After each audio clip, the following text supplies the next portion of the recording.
Alright, back at it. This time we're on the driver's side.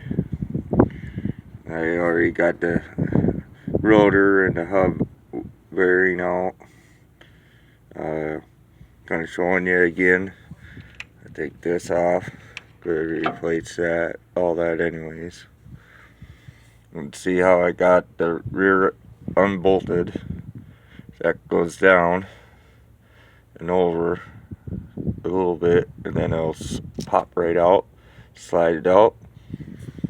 I have, of course, again, the lower shock bolt out, so then I can have a little more space to get the shaft out.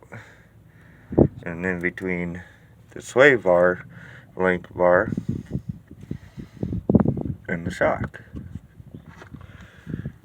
Then we just feed the new one through here, and then slide up, bolt up, put it back together just like this one over here.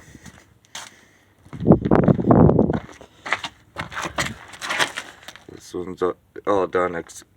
Gotta get the caliper back on with the brakes. But that's all done.